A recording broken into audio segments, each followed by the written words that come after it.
अकोला महाराष्ट्र बदलापुर घटना में विशेष सरकारी वकील एडवोकेट उज्जवल निकम कहते हैं, अक्षय शिंदे के खिलाफ 2 आरोप पत्र दाखिल किए गए थे और पुलिस के पास अक्षय शिंदे के खिलाफ पर्याप्त सबूत थे।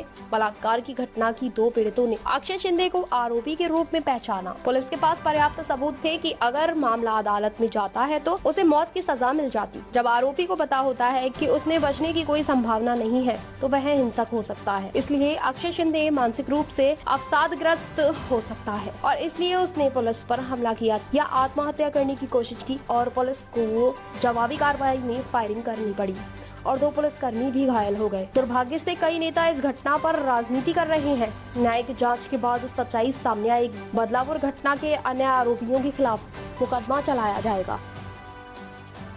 अक्षय शिंदे, इसके खिलाफ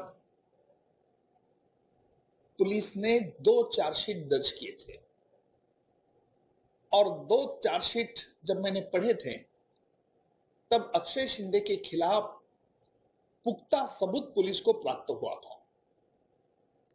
4 साल की 2 बच्चियां जिसके ऊपर ये अक्षय शिंदे ने घिनौना काम किया था, उन्होंने सिनाक परेड में अक्षय शिंदे को पहचाना था। इतना ही नहीं तो बैड टच इसका मतलब क्या है, इसके बारे में भी इन लड़कियों ने अपने पिताजी माताजी को जानकारी दी थी और इमीडिएट डिस्क्लोजर ये किया था। मेडिकल एविडेंस था। इतना पुख्ता सबूत होने के कारण अगर ये मैटर चलता था कोर्ट में तो शायद उसको फांसी की सजा भी हो सकती थी। मैं ये बात इसलिए कह रहा हूं कि हमें समझना चाहिए कि जब कोई आरोपी के खिलाफ पुख्ता सबूत प्राप्त होता है और जब आरोपी को यह मालूमात होता है कि बचने की कोई गुंजाइश नहीं, तो साइकोलॉजिकली आरोपी वायलेंट हो सकता है। और इसीलिए हमने इस बैकग्राउंड पे यह देखना चाहिए कि जो कल वाकया हुआ अक्षय शिंदे के बारे में, अक्षय शिंदे एक साइकोलॉजिकली डिप्रेस हो सकता है और उसने उसने पुलिस पर हमले की कोशिश की, खुद को खुदकुशी करने की कोशिश की और पुलिस को जवाबी फायरिंग करना पड़ा और पुलिस का जवाबी फायरिंग में उसको गोलियां लग गई। ये बात जरूर हमने ध्यान में रखना चाहिए कि उसमें 2 पुलिसकर्मी भी जख्मी हुए थे। लेकिन दुर्भाग्य से आज महाराष्ट्र पर कई लोग इस पर राजनीति कर रहे हैं। ये बड़ी दुखद बात है। जरूर है ये अक्षय शिंदे उस वक्त जुडिशियल कस्टडी में था, इसकी जुडिशियल जांच होगी, तब तक हमें रुकना चाहिए।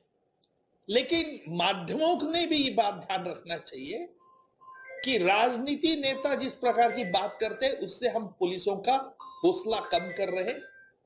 2 पुलिसकर्मी बहुत बुरी तरह से जख्मी हो गए और इसलिए जुडिशियल इंक्वायरी के बाद ही हमें पता लगेगा कि क्या फायरिंग वाकई में जवाबी फायरिंग में सेल्फ डिफेंस में वो मारा, क्या पुलिस ने उसको जानबूझकर मारा। तब तक हमने अपनी राय देना माध्यमों की तरफ बंद करना चाहिए। अब क्या होगा इस मामले में?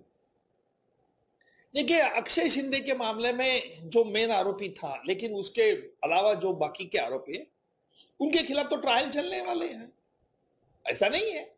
जिनके ऊपर आरोप लगा है, ये स्कूल में ये घटना हुई थी, स्कूल के जो हेडमास्टर जो ट्रस्टीज है, बाकी के लोग प्रिंसिपल है, उनके खिलाफ तो मुकदमा जाएगा ही।